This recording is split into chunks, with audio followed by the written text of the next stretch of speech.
tirent leurs sources, comme on dit. Absolument. Et qu'on pourrait les résumer, comme je l'ai dit, parce que je me soucie beaucoup des élèves. Le poète peut être inspiré donc par la société qui l'entoure, tout ce qui s'y passe, la politique, tout le reste. Le poète peut être inspiré par son environnement, la nature, n'est-ce pas? La nature qui est là. Le poète peut être inspiré par les muses, par Dieu, c'est l'inspiration métaphysique. Mais le poète peut être inspiré par lui-même. Lui-même et sa source. Le cœur, comme disait. Voilà, et Philippe Léoto ou Paul Léoto disait, moi, je ne sais guère parler que de moi. Là, c'est clair, moi, je ne sais guère parler que de moi. Donc, je suis moi-même. Une reprise de cette boutade-là de Boileau. Il dit, je me contenterai de simplement dire, voilà. Écrire ce que ma passion seulement me fait dire, sans chercher à être plus grand argument. Donc, vous comprenez, vous concevez avec nous qu'il n'y a pas une seule définition de la poésie. Qu'il y a des définitions de la poésie. Tout dépend maintenant de la source d'inspiration. Et cela amène, parce que là, tout à l'heure, le problème que j'ai voulu régler, c'est le problème des genres de la littérature. On dit qu'on parle aujourd'hui de la poésie, mais à côté de la poésie, il y a d'autres genres, d'autres formes d'expression littéraire. Le roman, le théâtre, la nouvelle, l'essai, etc. J'en passe. Maintenant, à côté, il y a ce qu'on appelle les courants littéraires. D'accord? Parce beaucoup d'élèves font déjà cette confusion entre genre littéraire et courant alors, littéraire. En littérature, maintenant, dès le début, il faut faire cette distinction. Vraiment, et je crois que les programmes officiels, d'ailleurs, prennent le soin de faire en sorte que les professeurs puissent, dès la classe de seconde, installer ces connaissances-là. Que l'élève sache que dans la littérature, il y a les genres, les formes d'expression et les courants. Maintenant, les courants, c'est quoi? On les appelle d'ailleurs aussi des écoles ou des mouvements. Les courants sont des regroupements d'écrivains qui ont la même conception de la littérature. Ils font de la littérature. Et certains vont vous dire, nous voulons exprimer le cœur. Alors, tous ceux qui veulent exprimer le cœur, je simplifie, il y a d'autres choses, vont se regrouper autour d'une école qu'on va appeler au 19e siècle en Europe le romantisme. D'autres vont dire non, nous, ce qui nous intéresse, c'est vraiment d'exprimer la beauté, l'esthétique. Et ça a créé l'école du Parnasse. D'autres vont dire, mais non, nous, ce qui nous intéresse, c'est de réhabiliter la race noire et sa culture. Ainsi est née la négritude en France en 1934 avec la publication de l'étudiant noir. D'accord? Donc, ces courants aussi, c'est important. Parce que dès que tu connais le courant, tu connais donc vers quelle direction vont ces auteurs. Et quand tu es devant un texte de ce courant-là, ça va être véritablement un éclairage pour toi. C'est pourquoi l'élève, dès la classe de seconde, il doit bien maîtriser les notions de genre, d'une part, et les notions de courant. Et à chaque courant, maintenant, va correspondre une forme de poésie. Est-ce que le courant, ce n'est pas ce qu'on pourrait assimiler aujourd'hui à des écurus? Par exemple, c'est les écuries. Voilà, vous prenez la lutte, vous dites les écuries. La lutte, par exemple, il y a écurie Balaguer, écurie Fass, écurie. Mais pourtant, ils font de la lutte. Quand l'autre dit Bourg-Palais, l'autre dit exactement. Voilà. C'est des perceptions de la. J'allais même plus loin. Je vous ai dit, je crois, une fois que, pour juste que les élèves comprennent, nous sommes tous des musulmans. Oui. Mais il y a ce qu'on appelle les tariqas, n'est-ce pas, les sectes religieuses, parce que le mouride est musulman, mais il fait ça dans son assiette avec ses règles, ses principes. Le verre du Tidjane n'est pas le verre du mouride, etc. Chacun a ses règles, n'est-ce pas? Il y a le Tidjane, il y a le Khadir, il y a le Layen, il y a le truc, mais tous ce sont des musulmans. Donc, le courant littéraire également, les courants, c'est des écoles. Ou bien dans le milieu politique, il y a les libéraux, il y a les socialistes, il y a les verts, il y a les ceci. En littérature, maintenant, il y a cette distinction. Ce qui n'a rien à voir avec le genre littéraire qui trouve une forme d'expression. Voilà, dans chaque courant choisit son genre ou ses genres d'expression. Il y a des courants qui excellent et qui ont tendance à se focaliser sur un genre. Je prends par exemple les Parnassiens. Même s'il y a eu des écrits par là, le Parnasse, on dit les poètes du Parnasse. Même la négritude, même si Césaire a fait il dit lui-même que son théâtre est un prolongement de la poésie, on ne dit pas les dramaturges de la poésie, ni les romanciers de la poésie, on dit de la négritude, on dit les poètes de la négritude, d'accord? Donc certains genres se sont illustrés. Voilà. exclusivement sur la poésie. Il y a des genres, voilà, en tout cas, leurs grandes œuvres, leurs œuvres majeures de réflexion, c'est cela. Dès qu'on vous dit le Parnasse, vous êtes vraiment dans la poésie en général. Même les symbolistes, la négritude. Maintenant, si tu vas dans une école comme le romantisme, voilà un genre où il y a une floraison un courant, c'est un courant, le romantisme, où il y a une floraison de genres. Donc, les uns font du théâtre, d'autres la poésie. Attention, ils ont presque tous fait la poésie.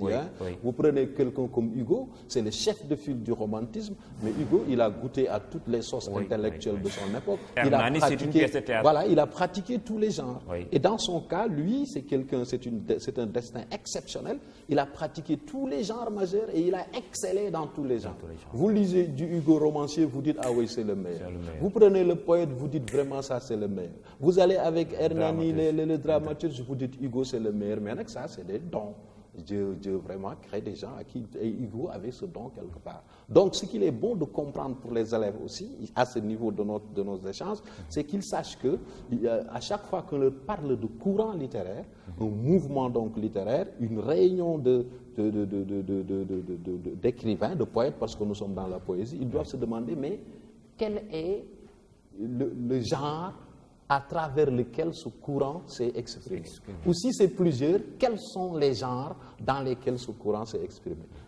On n'est pas là pour parler du roman, on sait qu'un courant comme le réalisme, c'est vraiment des romanciers. Comme le naturalisme. C'est romancier. Pourtant, Maupassant a écrit quelque part quelques vers, mais ça c'est des trucs intimes. Mais dans le cadre de leur courant, c'est le roman véritablement qui est le genre par excellence du courant réaliste. D'accord, professeur. Donc ce qu'il a retenu, c'est qu'en fait, il n'y a pas une définition univoque en fait de la poésie, il y a quand même des définitions. Aussi, il faut dissocier courant qui se trouve être idéologie, pensée, perception, vision du monde, et également genre qui se trouve être une forme d'expression, et que la forme d'expression, donc le genre qui nous interpelle, aujourd'hui c'est la poésie, mais qui se trouve être également un genre très prisé. En tout cas, mais qui demeure encore un genre complexe. On a dit qu'il n'est pas donné à n'importe qui de devenir poète. Mais le fait maintenant que les poètes soient appelés des charmeurs, des séducteurs, qu'est-ce qui un peu explique cela, ensuite dans la dimension divine? Vous savez, moi je dis souvent aux élèves que la poésie, quel que soit du reste le courant qu'il exprime, ou qu'il s'exprime à travers, la poésie, devant un texte poétique du moins, je peux me poser moi trois questions. Les trois questions souvent c'est qu'est-ce que je vois? Parce qu'à chaque fois que le poète écrit, il développe des images. Je donnerai tout à l'heure un exemple concret. Qu'est-ce que je vois? La deuxième question c'est qu'est-ce que j'entends? Parce que la poésie, c'est des souvenirs. Et la dernière, c'est qu'est-ce que je ressens. Je donne un passage de Femme noire de Senghor, un des versets où il dit « Tam-tam sculpté, tam-tam tendu, qui gronde sous les doigts des vainqueurs. Tam-tam sculpté, tam-tam tendu, qui gronde sous les doigts du vainqueur. » Vainqueur écrit avec V majuscule. Qu'est-ce que j'entends? C'est évident. Je crois que nous tous, nous entendons le te, ce qu'on appelle une allitération en te. Et je crois que si on combine ces te-là, te, mais facilement tu as rem, tem, pitem, tu as véritablement le bruit du tam-tam. Il veut que tu entendes le bruit du tam-tam. Donc ça, c'est fait. Maintenant, qu'est-ce que je vois? Tam-tam sculpté, tam-tam tendu qui gronde sous les doigts du vainqueur. C'est tam-tam qui gronde, le vainqueur. Déjà, le vainqueur, moi, je suis tout de suite à l'arène. C'est le champion, le lutteur qui est là, qui tient le tam-tam pour faire son tous, n'est-ce pas? Ou bien qui le tient là pour faire son bac. Et on le voit tous les jours, régulièrement dans l'arène. Les mbeurs là, les lutteurs qui sont pour là. Défier même leur adversaire. Pour les défier. Mais tout le temps, on les voit à la télévision. Là, vous nous défaites tous, ils sont près du truc, ils tiennent cela, et lu la yàlla may gërëme ka sa ndey kenn du ko dindi lu la yàlla may. Et c'est vraiment le bac donc qui est là. Alors, au bout du compte, c'est quoi? Qu'est-ce que je ressens? C'est de la fierté d'appartenir à cette culture. Et je crois qu'en l'écrivant, dans ce poème magistral qu'est Femme noire, Senghor, dans ce passage, a voulu nous replonger dans l'univers de son royaume d'enfance, avec les mbapat, avec tout cela qu'il y avait, et puis voilà, donc, et c'est comme ça que fonctionne donc quelque part la poésie. Donc, le rythme par là est mélodique. Mais absolument, absolument. Bon, il y a Senghor l'appelle le rythme asymétrique. Bon, c'est un peu peut-être compliqué pour les. Mais de toute façon, le rythme est toujours présent dans la poésie. D'ailleurs, moi, je ne parle pas de lire un poème ou de réciter un poème. Il faut déclamer un poème. Et pour déclamer le poème, il faut au préalable en savoir le rythme. C'est très important. Et ça aussi, c'est un des éléments du cours de versification. J'avoue que souvent, c'est la partie qui pose le plus problème aux élèves. Parce que le rythme aussi est lié à la syntaxe dans le vers. Tu as un vers et tu dois dans le vers retrouver ce qu'on appelle les unités grammaticales. Les élèves le font pourtant, surtout au premier cycle, jusqu'en classe de troisième. On vous donne une phrase, vous avez le groupe nominal, sujet, le groupe verbal, vous avez le groupe complément circonstanciel, etc. Quand je prends par exemple ce vers, les vagues du matin se levaient une à une. Alors, si nous décomposons la phrase, nous avons les vagues, ensuite nous avons du matin, qui est le complément du nom, les vagues, ensuite se lever, c'est le verbe, et puis une à une, c'est le complément circonstanciel de manière. Donc tu as la 4 unités grammaticales. L'accentuation, parce que pour avoir le rythme, il faut accentuer, l'accentuation consiste à mettre ce qu'on appelle un accent tonique à la fin de chaque groupe grammatical. D'accord? Les vagues, donc la fin c'est « ge ». Mais l'accentuation refuse qu'une consonne, qu'une syllabe qui repose sur E, ES ou ENT porte un accent. Si c'est le cas, l'accent recule sur l'avant-dernière syllabe. Donc, les vagues, c'est « ge » la fin, mais ça ne peut pas, je recule sur le « va ». Je le mets sur le « va ». Les « va ». C'est ça qui va faire que quand je vais lire ce vers, je vais dire « les va ». C'est ça, la mélodie revient. D'accord. Après, tu vas du matin. À la fin de matin, tu mets un accent. Se lever. Sur le V, tu mets un accent. Une à une, U, tu mets un accent. Donc, quand tu vas le lire, on te dit c'est un accent tonique. Donc, au moment de lire le vers, à ce moment-là, ma voix doit être tonique. Les vagues du matin, se lever, une à une. Et quand tu as un ensemble de vers, tu le donnes tout de suite à un musicien, mais il sait les temps, les trucs, et automatiquement, il peut te le mettre en musique. Donc, Senghor a raison quand il dit dans Liberté 1 que la poésie est un chant, sinon une musique.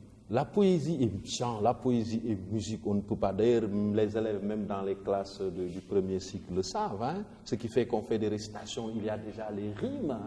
Le chaume et la mousse verdissent, le toit, la colombe, il glousse, l'hirondelle, il boit. La poésie est indissociable de la musique.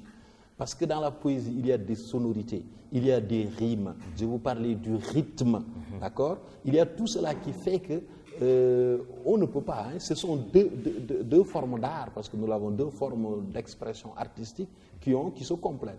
D'ailleurs, même aujourd'hui, avec la désertion de la poésie, je crois que beaucoup de poètes essaient de se rattraper en se faisant accompagner de musique. On a vu Senghor avec Cora et Balafon. Il y a la poésie lyrique, n'est-ce pas, qui était accompagnée par cet instrument de musique lyre, n'est-ce pas, depuis l'Antiquité. Et aujourd'hui même, moi je connais des poètes, le maire de l'ancien maire de, comment il s'appelle encore, qui écrit en Wolof, Mbaye, je crois, l'ancien maire de Grand Yoff, n'est-ce pas, qui habille ses poèmes avec de la musique et qui essaie un peu de Donc la poésie, c'est vrai, Senghor a absolument raison.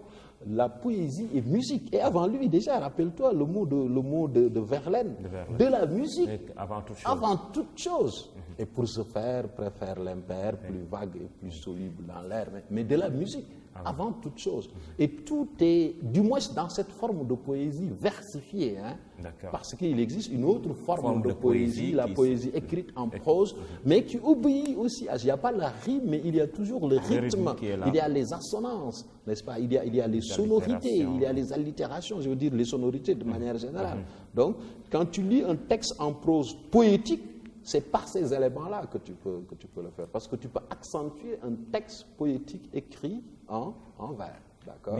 Écrit en prose. Oui, professeur, en plus, la poésie, en plus d'être un langage quelque part divin, en plus également d'être un langage rythmique ou mélodique, mais Le charme également de la poésie réside dans l'évocation des images et des symboles et des paraboles.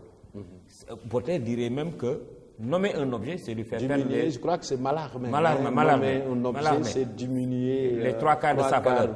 Trois quarts. Peut-être le poète, pour parler de sac, il nomme pas sac. Il trouve une autre image pour désigner sac. On a vu Baudelaire, pour parler du poète, il a utilisé l'image d'un oiseau, albatros. Mais qu'est-ce qui explique un peu cela? Oui. Et qu'est-ce qui pousse les poètes à trouver des images, des symboles et des paraboles pour s'exprimer? C'est que comme le poète est un maître de la langue, il est censé maîtriser ce qu'on appelle les figures de style, qu'on appelle d'ailleurs les figures de la rhétorique, l'art de bien parler. Parce que les images aussi, c'est quelque chose de très beau, et puis ça parle. Je reviendrai tout à l'heure sur Baudelaire et le reste, d'accord? Donc, celui qui, comme ça, décide d'appeler son mari, Nigaï. Déjà, moi, je trouve que c'est poétique, mais en même temps, ça véhicule quelque chose. Hein? L'autre va lui dire, mon chou, mon bout de chou. L'autre va lui dire, mon petit lapin bleu, je ne sais pas, etc. Il y a d'autres, il y a d'autres plus modernes. Et chaque appellation, justement, Sama Sadio Bar. Donc, chaque expression est poétique en ce qu'elle exprime véritablement un ressentiment. Quelque chose qu'on ressent et qu'on essaie de rendre par souvent une image. Maintenant, s'agissant de je pense que les élèves ont déjà d'autres termes beaucoup plus élégants pour désigner des images. Pourquoi on utilise souvent des images pour désigner notre bien-aimé? Pourquoi il faudrait peut-être pas, je ne sais pas, parfois on trouve l'image d'une fleur. Quand vous appelez à votre bien-aimé Rose, par exemple, et alors que son vrai nom, c'est pas ça, qu'est-ce qui détermine cela? À quoi ça renvoie, justement? Peut-être même vous avez d'autres termes. Moi, je voudrais bien aimer avoir juste une réponse à cette question. Oui. À quoi cela renvoie? Oui. Ce que tu as dit à l'autre que tu aimes, moi, je ne sais pas. Ce que tu lui as dit, ça renvoie à quoi? Ça renvoie à quoi? Ce que tu lui as dit. Je sais pas, du genre. Pourquoi pas? En fait, peut-être il y a le problème du temps, mais je crois que... Oui, c'est vrai. Je crois que mais peut-être vous allez après intervenir pour revenir un peu sur ça. On exprime en fait ce qu'on ressent quelque part. Parce que vous allez pas lui dire utiliser des fleurs ou bien des trucs. Non, chacun va exprimer ce qu'il ressent. S'il voit, par exemple, à travers son nom véritablement quelqu'un de fort, de truc, c'est mon bombardier, c'est mon bombardier. Parfois même, vous avez des parfois, c'est mon yambar, des trucs de ce genre. Donc, mais c'est toujours un langage. Qui est là et que peut-être si tout le monde ne le saisit pas aussi, les personnes qui se truc savent ce que cela veut dire, qu'est-ce qu'il y a un message qui est toujours là-dedans. Et ça nous ramène à ce que tu disais au niveau de cette expression. Nommer un objet, c'est diminuer les trois quarts de la jouissance poétique qui est faite du plaisir de deviner petit à petit. C'est ça qu'explique Stéphane Mallarmé. Et il est dans le cadre d'une poésie qui se veut suggestive. Parce que nous sommes dans le symbolisme. Et dans le symbolisme, il faut suggérer les choses. Quand il a dit de la musique avant toute chose, et pour cela préfère l'impair, plus vague et plus soluble dans l'air. Plus vague. Vague ici, c'est l'indécis, l'imprécis. Quelque part même Rimbaud ou Verlaine utilisent ce terme de l'indécis. D'accord? Ce qui n'est pas clair. Et je crois que c'est le mot de Valéry, de Paul Valéry, qui permet de comprendre cela. Valéry dit que la poésie doit s'entourer. S'entourer dans le sens de se voiler. La poésie doit s'entourer volontairement afin d'en écarter les gens intimes. Donc voilà une poésie qui est à la limite, sans arriver jusqu'au surréalisme, qui a un certain hermétisme. C'est une poésie de l'esprit. Tu as un esprit capable d'aller vers cette chose, de la comprendre. Si tu n'as pas cette compétence-là, c'est pourquoi d'ailleurs Baudelaire le compare à l'albatros, avec ses ailes de géant. Et parce que chez les symbolistes, le poète est un homme d'esprit. Autant chez Hugo, le poète est un homme à la sensibilité exacerbée. Chez Baudelaire, le poète est un homme d'esprit. Il a un esprit puissant. Il est au-dessus des choses. Tu parlais de langage, des fleurs et des choses muettes. Voilà. Donc il doit aller haut dans le ciel, haut dans le monde divin. Et ça, ce n'est pas n'importe quel esprit qui est capable véritablement de comprendre. Donc la poésie est réservée à une élite. Ah, c'est une poésie. Il n'est pas donné à n'importe qui de décortiquer. Ça nous permet de voir qu'il y a effectivement des types de poésie élitaire. Okay. Et le symbolisme fait partie de ces poésies élitaires qui n'impliquent qu'une élite, qui ne sont pas des formes de poésie populaire. Le Conte de l'Île dit la même chose du Parnasse. Que vraiment le poète, il est au-dessus de la mêlée, il a le culte de la liberté, oui. Il fait le beau, mais il n'est pas donné à n'importe qui de comprendre le beau. Mais il y a une élite qui peut comprendre cela. D'accord. Et à ces formes de poésie élitaire, il faut opposer les formes de poésie populaire. Engagées. Okay. Voilà. Mais c'est bien de le signaler. Oui, maintenant à ce niveau-là, il y a une question souvent qui interpelle les élèves. Mais est-ce que, puisque le poète c'est un missionnaire, il doit livrer des messages au peuple. Si pour le poète engagé, c'est pas tous les poètes. Oui, hein? Oui. C'est pas tous les poètes. Absolument. Mais si il est porteur de mission. Absolument. Et qu'il doit éveiller le peuple qui dort, quelque part. Si maintenant son langage est codé et élitaire, comme on dit, est-ce que ça a un sens? Si sa mission c'est d'éveiller, alors qu'il utilise un langage qui est réservé à une élite, est-ce que là on ne peut pas avoir de contradiction par rapport à... Mais justement, les poésies dites élitaires n'ont pas cette fonction. Ils refusent même cette mission. Okay. Ils ne se font pas pour l'idée de dire, voilà, moi je veux éveiller ou je veux faire des choses. Non. Mais celui-là qui te dit que la poésie doit s'entourer volontairement. Il faut que ça soit caché. C'est pourquoi chez eux, ils parlent de déchiffrer. Oui. Baudelaire parle de déchiffrer la surnature. On déchiffre, on décode. Mais même mon portable, quand je l'ai codé, personne ne peut accéder à moins que je te donne le code. Alors voilà, c'est un langage codé et qui s'intéresse à une élite. Ça, il faut que les gens insistent là-dessus. Est-ce qu'on n'a pas besoin, l'élève n'a pas besoin d'une dimension un peu philosophique? Mais pas seulement l'élève, parce que parce que l'élève, ce qu'il doit comprendre, c'est tout simplement les mécanismes. Par exemple, comment ils font pour suggérer une chose. On a donné tout à l'heure des exemples avec Samandana, avec Samasadio Bar, c'est ça que tu as dit. C'est ça, oui. Donc, chez eux aussi, voir ce que Baudelaire dit. Tu donnais tout à l'heure le vers heureux qui... Celui qui peut d'une aile vigoureuse s'élancer vers le champ lumineux serein. Oui, absolument. Et qui peut comprendre le langage des fleurs et des choses muettes. Dans une des chansons de Youssou Ndour, l'autre dit damay jëli lu ñu waxul ak lu ñu bëgg la wax di tekki li ni tekk tekkaaral. Ça c'est des choses muettes. Okay. Quand on a la possibilité de tekki li ni tekk tekkaaral, parce qu'il y a quelque chose qui tekk boobu. Un homme ordinaire, il ne voit pas ça. Dans cette même mouvance, on te dit que derrière le visible, il y a l'invisible. Et à partir de ce moment, l'autre te dira que le poète ne reproduit pas le visible, il rend visible. C'est celui qui nous montre du doigt. Ok? D'accord? Il y a cet aspect qui est là. Donc, quand tu veux transcrire l'invisible, l'indicible, n'est-ce pas, des choses de ce genre, l'absolu, évidemment, ce n'est pas donné à n'importe qui. Mais on peut comprendre le système.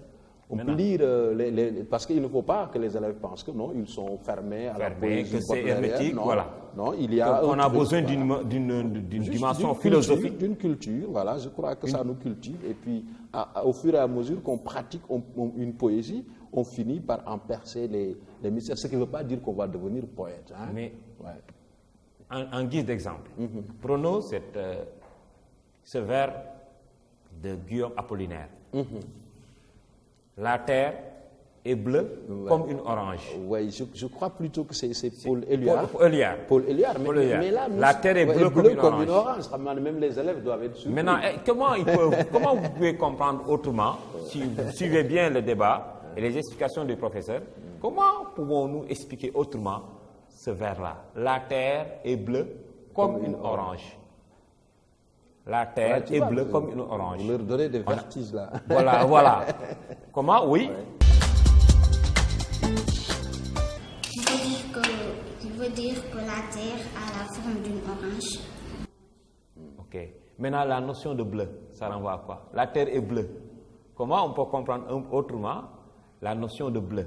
Donc, effectivement, par le mot orange et le mot terre, parce que la terre, qu'on dit qu'elle est ronde, donc a la même forme qu'une orange, n'est-ce pas? Maintenant, la notion de bleu, le vocable bleu.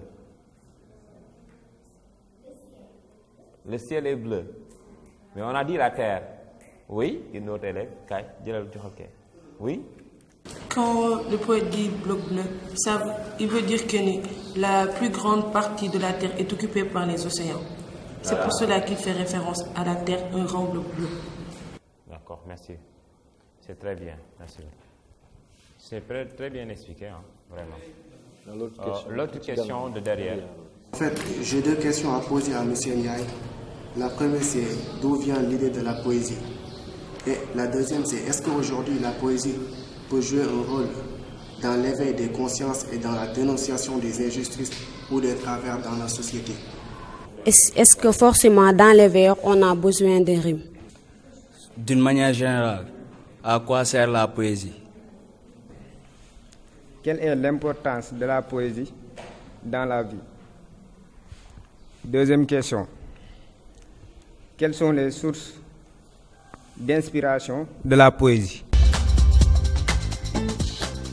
Alors, merci, chers élèves. Je pense que, professeur, les élèves ont posé des questions très intéressantes. Ça montre également que vous avez bien suivi et que vous avez compris l'essentiel de ce qui a été dit ici. Pour la plupart de leurs questions, ça revient en fait à la source, en fonction d'abord de la poésie, toute la fonction utilitaire, et également les sources d'inspiration des poètes. Alors, on va être d'accord que tout à l'heure, j'ai bien rappelé les sources d'inspiration possibles. À commencer par le poète lui-même, il peut être sa propre source d'inspiration quand il parle de lui-même.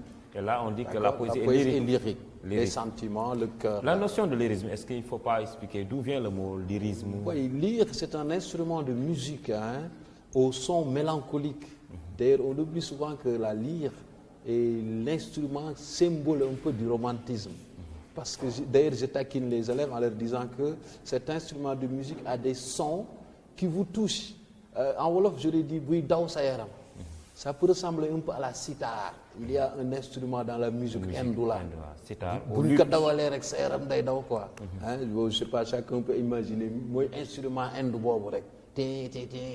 Alors, ce que fait yow Sayaram fok mu daw, ok? Donc, il y a un peu cela. Évidemment, on ne va pas remonter jusqu'à Orphée qui s'en servait et qu'il paraît que les lions, les animaux sauvages venaient s'accroupir. Mais on est dans la mythologie. Oui. Les arbres bougeaient, dansaient tellement que c'était mélodieux. Mais pour revenir donc aux sources d'inspiration, le poète peut être sa propre source d'inspiration. La société dans laquelle il vit peut être une source d'inspiration pour lui. La nature qui est à côté de lui aussi peut être une source d'inspiration.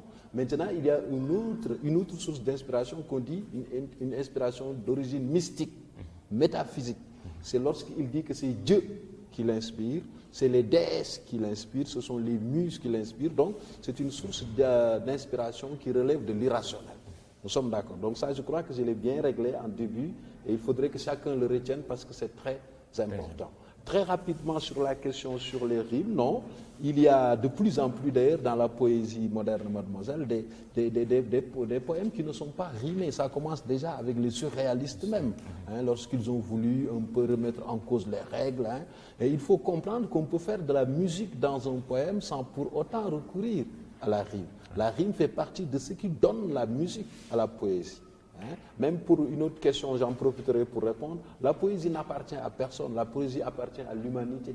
Peut-être même il est arrivé des moments où les gens ont dû faire de la poésie sans s'en rendre compte. Dans nos langues, nous avons de grands poètes. Vous avez entendu parler de Khalima Diakhaté Kala et d'autres vraiment qui ont fait à travers le Wolofol et tout cela de beaux poèmes, d'accord? Donc à partir du moment... Est-ce que les formes même de pratiques initiatiques comme les Tahourans, les Ndeup, bien sûr. Les Kassak. Les Kassak, il y a toujours des textes véritablement qui peuvent très mélodiques, très rythmiques. Absolument. Et par conséquent, ça peut être appelé des poèmes. Absolument. Mais maintenant, c'est vrai que parce que ce sont des formes qui convoquent cela. Mais même dans le Bakou dont on parlait, quand vous entendez Mberboui Bakou, mais il sort un peu cela. Le djat même. Le djat, toutes ces formes. Il y a une scansion, vraiment, il y a un rythme qui est là-bas, il y a de la musicalité, d'ailleurs souvent c'est des tam-tams qui l'accompagnent. Donc on peut dire qu'il y a de la poésie là-dedans. Parce que entre il y a de la poésie là-dedans et c'est de la poésie, ce n'est pas la même chose. On peut donner l'exemple du Coran. Le Coran, ce n'est pas de la poésie.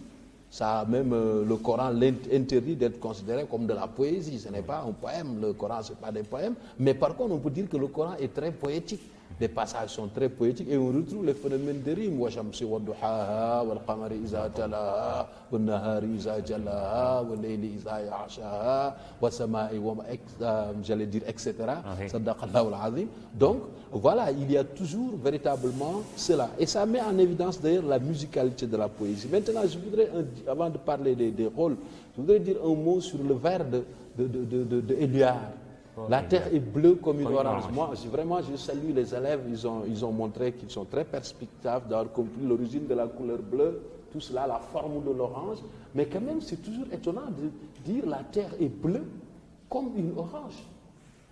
Parce que l'orange, je regrette. L'homme du sens commun, l'homme du sens commun, voilà, mais c'est pas comprendre. C'est parce que c'est déroutant. Et c'est ça. Nous sommes dans un autre courant, le surréalisme, où on te dit que quand tu fais vraiment une analogie, des comparaisons, toujours tu dois le faire de sorte que les deux choses que tu compares, il y ait véritablement une différence énorme. Parce que cette comparaison n'aurait jamais dû être faite. La terre est bleue comme une orange. Je peux dire, il est fort comme Bombardier, ou bien elle est vilaine comme Sogolon, moi je ne sais pas, ou etc. Ça, on peut le comprendre. Il est grand comme Abdou Diouf, mais il est bleu comme une orange, parce que je regrette, l'orange n'est pas bleu. Mais souvent je dis à ceux avec qui je discute, mais pourtant, il y a des moments où l'orange peut devenir bleu. Ah ouais. Ou sur la peau de l'orange, on a l'impression que la couleur est bleue. C'est quand? Quand est-ce que la couleur de l'orange peut avoir tendance à devenir bleue? Alors pour y aller vite, une orange qui pourrit, quand l'orange pourrit, cette partie c'est verdâtre, bleuâtre. Et en lisant ce vers, on peut se dire, mais est-ce qu'il n'est pas en train de parler de la pourriture de la terre, au vu des déchets qu'on y fait, au vu du mal, au vu des sacrifices et de tout cela? Et pour rebondir maintenant sur les questions que les élèves ont posées à propos des fonctions de la poésie, il y en a à boire et à manger. La poésie est un jardin où chacun peut trouver son coin. Vous voulez de la poésie pour faire ce qu'on appelle le beau, ce qu'on appelle la fonction esthétique de la poésie, il y a des poètes qui l'ont fait. Il y a des courants même littéraires. Il y a des courants, c'est pourquoi je parlais des courants. Voilà. Chaque poète a un programme. Il dit, je fais de la poésie pour... Il y a des gens qui disent, je fais de la poésie pour dénoncer les maux de la société. Quelqu'un en parle. Je fais de la poésie pour éduquer le peuple. Les fables, par exemple, les fables de La Fontaine. Qui est tout flatteur vit aux dépens de celui qui l'écoute. Rien ne sert de courir, il faut partir à lui-même, il dit que je me sers d'animaux pour instruire les hommes. Pour instruire. Et n'oubliez pas que la devise de ce siècle, c'était plaire et instruire. Donc il y a des poètes qui disent, moi je veux instruire. D'autres qui disent, non, moi je veux critiquer. Moi je veux exploiter, je veux exprimer mes sentiments. L'autre va dire, non, moi je fais des vers juste pour que ce soit beau. Que le vers, quand je l'entends, parfois tu l'écoutes, tu ne comprends même absolument rien. Mais c'est beau,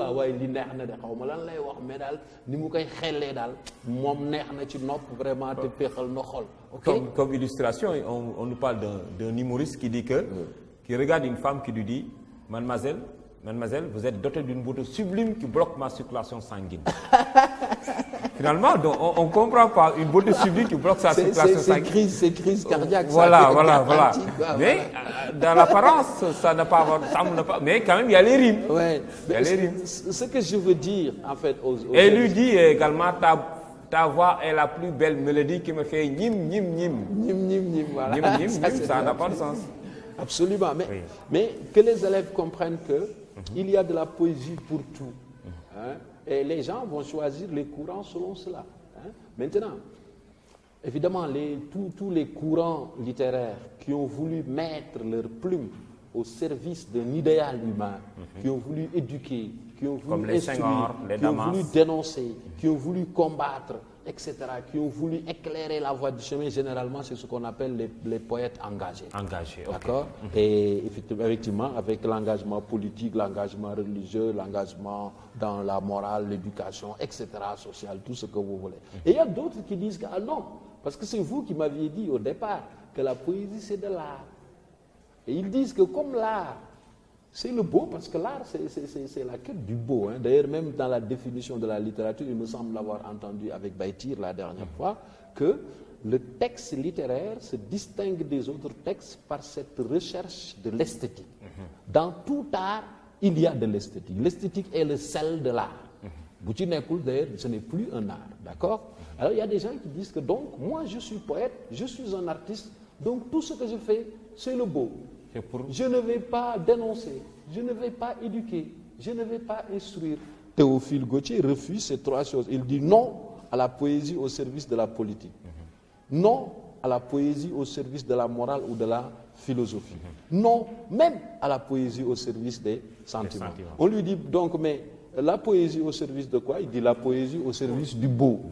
Et Baudelaire d'enclencher, n'est-ce pas? Aucun poème ne sera si grand, si beau, si digne du nom de poème que celui qui aura été écrit pour le simple plaisir d'écrire un poème. Donc je ne véhicule pas des idées, mais il faut qu'on dise que le poème là, il est beau. Il est beau comment? Parce que j'entends. Il est beau comment? Parce que je vois les belles images. Il est beau comment? Parce que je ressens. Et puis ça s'arrête là. Ça s'arrête là. Comme un bouquet de fleurs que vous mettez dans votre salon, Google que tu vas, voilà, on vous dira c'est beau. Vous n'allez pas porter ça dans la rue là pour dire mon bouquet de fleurs. Non, c'est beau. Quelle est son utilité? Son utilité, c'est d'être beau, un point, un trait. Et il y a ce conflit entre les engagés et les non-engagés. Vous vous rappelez le fameux mot de Hugo qui répond à ce qu'on appelle l'art pour l'art, c'est l'art pour le beau. Il lui dit que l'art pour l'art, c'est beau, mais l'art pour le progrès, c'est encore plus beau. Mais professeur, dans ce débat-là, parce que les élèves parfois ont des problèmes, quand on donne un sujet qui interpelle une dimension de la poésie bien déterminée, et même qui se trouve être la position d'un auteur bien déterminé.